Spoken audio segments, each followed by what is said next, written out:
And we're back. I just uploaded the finishing the Bridgestone MB2 free bike project video this morning. But it is Sunday, so I went down to salvage sales and over to Bike Farm and even got a package in the mail. It was pretty slim pickings. We'll go through it. So I got this package. This is some tubes I ordered for, this guy has this Columbus Aero new old stock tubed handmade bike, and the seat post broke. So an aircraft spruce order and ordered the two Aero tubes. They're two Aero shaped tubes. It seems like they're the closest. They're not the same as his broken seat post, but they're close. They're like 035 wall, which looks way thicker than I thought it would, honestly. So I was a little afraid it might be too light duty. These are definitely heavy duty. I'm hoping between the two of these I might be able to bend and pinch just a little bit and make it fit. Tighten the seat post spider bolt down, not have the seat post slip. I also might do some fake knurling with a little chisel and a punch, or my spring-loaded punch. Get a little texture down below. It's going to sit in the frame, and probably use carbon paste or some other such thing to give it some grip. So hopefully, I'm hoping I can save this guy's bike. Worst case, I figure if I can't make these work, I'm going to be able to split them up the back, stretch them to shape so they work, or shrink them, and then just weld a seam. And then my plan with this is to weld a little cradle on and use a Thompson seat post. I weld a cradle, weld two little bolt holders, and use the Thompson hardware. Is my plan. So I'm going to try that later today. I got some other stuff from here because I haven't built a stem in a very long time. So I got some, this is all heavier than I thought it would be. It's very worried to be too light duty. I think it's 035 straight gauge. I think last one built stems was 049. It was definitely too heavy duty. So this is some 7/8, which I'm hoping will be good for making quill stems. This is some more 7/8, which I'm hoping for quill stems. And then I also got some big boy 1.25 inch, I think, because the inside should be about 31/8. And I think this is some, maybe 35, I don't know, something huge. And this I got to the inside is 1.1 so this will be good for going over the steer tube, and then have something come over, and then having a clamp. And then I got this, which I think will slide over 25/4. I think. So I can use this for bar clamps for 25/4 bars. And if I want to, I can also use it for the length on the stem on 1.1 threadless stuff. I like to go down a size, make it look a little bit more elegant. Pretty sure. So this is a lot of money worth of stuff. A lot of money worth of stuff. Yeah, 2 7/8, 1.1, 1.25 inch, 1.3, and then the two weird Aero stuff. So about $150. About $150 with shipping. But I should be able to make half a dozen stems out of that stuff, and hopefully use some of this for the Thompson hardware to sit in to make one of these into a seat post. Whichever one doesn't work as a seat post, I might also use this to make a stem, like the part that reaches out, make it weird. I don't know, who knows? I'll do something weird with it, or sit on it for 20 years. So I got that stuff. There was also a ad up on Craigslist for $25, so $25, Dura Ace. So I clicked on it, of course, and it said, I don't want to haggle, I don't want to deal with anybody, I just want to disappear fast, I don't just want to put it on the street. It's $25, won't give me a hard time. And I said, done skis. So I went out to his house, and I got this pile of wheels.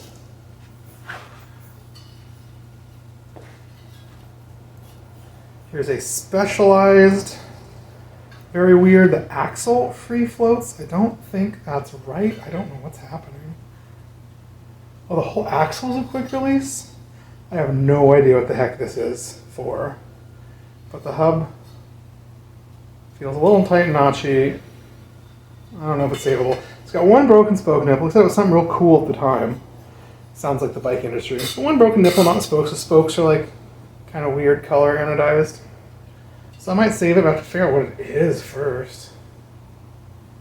That's just the way it is. There's no quick release. It's just like an early pre-through axle sort of weird thing.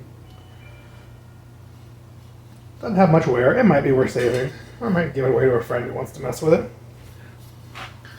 So that was the first wheel. This is the second wheel. This is also a Bone Traeger front wheel, the Shimano style center lock disc. Disc specific rim. It's got a tire on it. I don't know. Like, whatever. I'll have to see if it's round or true or worth messing with. If anyone cares.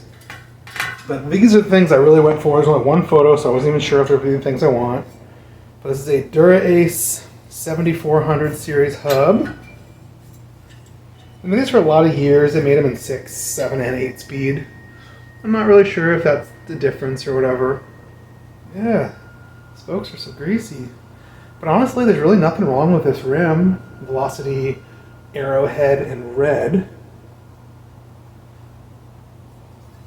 It's not worn out. I guess I'll have to see if it's round and true, or if there's any dents or anything. I can never remember the trick. I think this might be 36 hole. That would suck.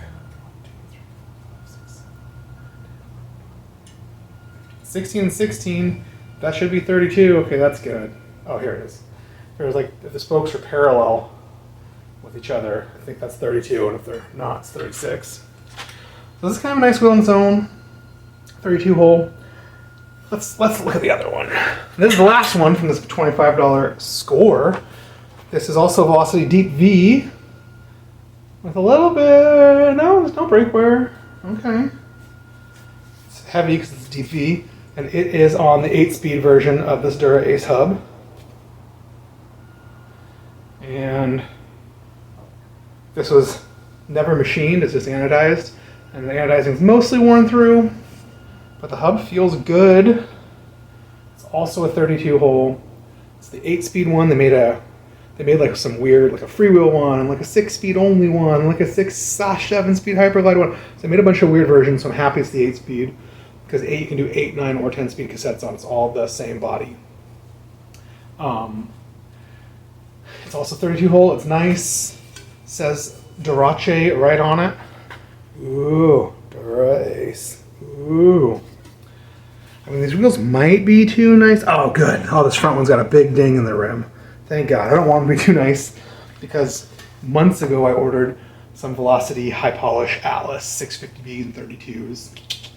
So I'm thinking these hubs are so nice, I got for such a good deal, that maybe I should build them into my frame builder wheels. Getting some wheels around the shop. I like to test fit things. I'm putting candy bosses on, be able to double check the spacing's right, the tire actually clears. I have my amazing HanRossmann.com tire checker tool, which is the greatest tool in the world. You should go buy one. They're like 35 bucks.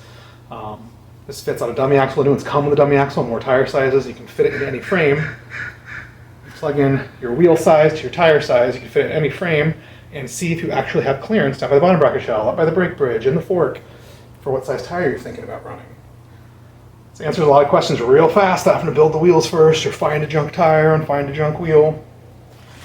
But it's not really super helpful for like guessing where my candy brakes go and stuff. So I want to build some Dura Ace dummy wheels. I usually set some junk Rene Hurst tires on them, and then I can use them whenever I'm taking photos of a frame I finish, frame and fork back from paint, or metal's all done. I can put it on the dummy wheels to roll it out and take the photos and things. So things look better with the wheels.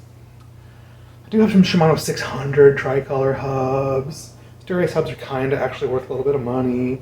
I probably should use them for my dummy wheels. They're going to be too sexy. I'm just going to want to buy them. I'm not going to want to sell them. But also, if I ever quit frame building again, or if something's through axle only someday and no one even cares about anything ever again, then maybe I'll sell them. Or accidentally end up using them on a bike if I need to. Yeah. It's hot and I got such a good deal on them, I should do it. It's more fun. So that's my $25 score. My rack tubing, or my stem tubing, hopefully seat post tubing. And I went to the bike farm and they put like almost nothing new. I put some real junky bikes, a couple of wheels, everything else was old and thin and no one cared. I found 2 wheels, but put one of them back. It had a bolt-on dynamo hub and it was kind of dead. This I grabbed because it has a Suntour XC Pro WTB grease guard hub. Definitely has a bit of a tight spot in it. But, you know, whatever. I'll check the rim to make sure it's not beat up or egg-shaped or dead. It might be. If it is, I'll cut the hub out and put it on eBay. Someone might care. It was kind of a hot thing back in the day. Feel that tight spot? There it is. There it is. There it is. But I mean, I think they're just sealed cartridge bearings. You can pop right out, and it has a little grease port, so you can push fresh grease in and have it squeeze out the old grease. Pretty smart design. It's not super rusty or beat up. It's got DT Swiss spokes onto a cool old Mavic wide mountain bike rim. It's pretty cool. $5. The only other thing I found there was a bell.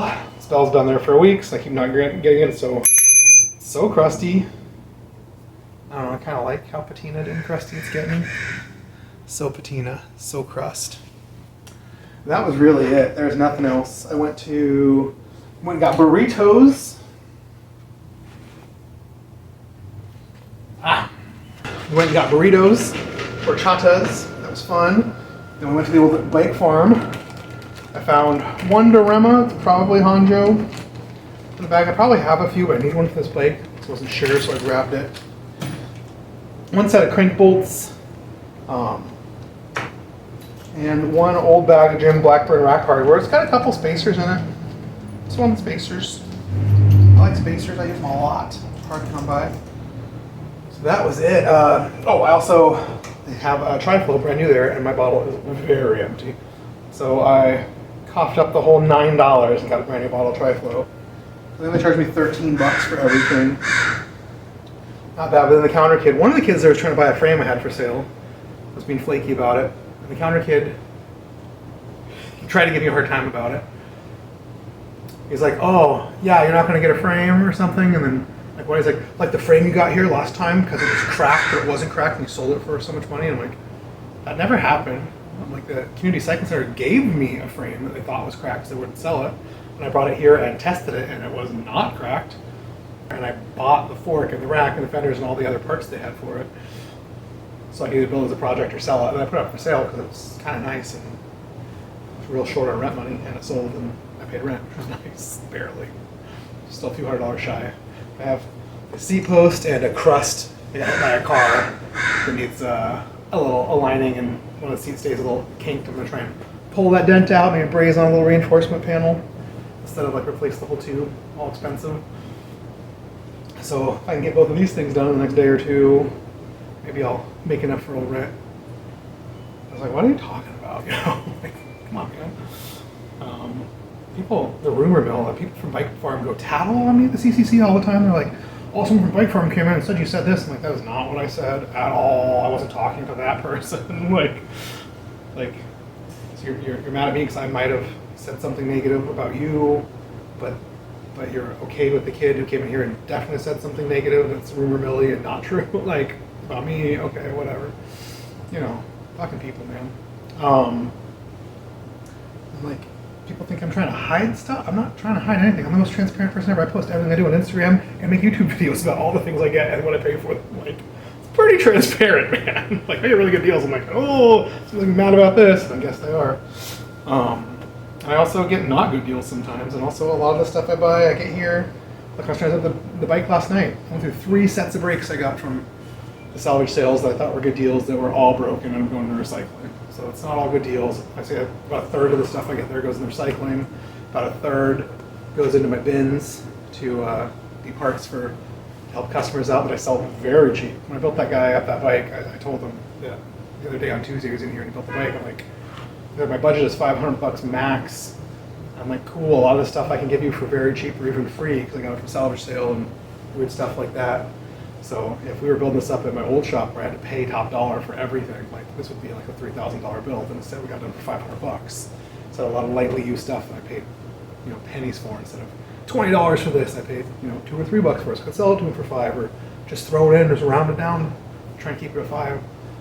Only some of the bigger items I actually cared about that I thought were really nice or had real money into, I even charged them for, and like a lot of the little things. I'm like, whatever. Just throw it in, just throw it in. I got from salvage sales, you know, I got plenty of stuff for, you know, my $20 bag of salvage.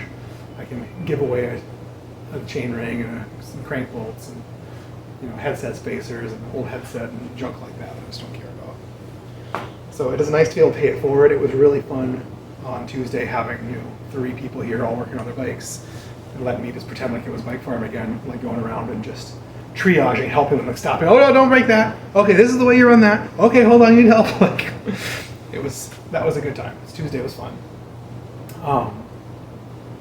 It reminded me of that. It was cool. It was cool. I'm glad I got to do it, and getting good deals on stuff is what allows me to do that, and mostly pay rent most of the time. Anyways, thanks for watching.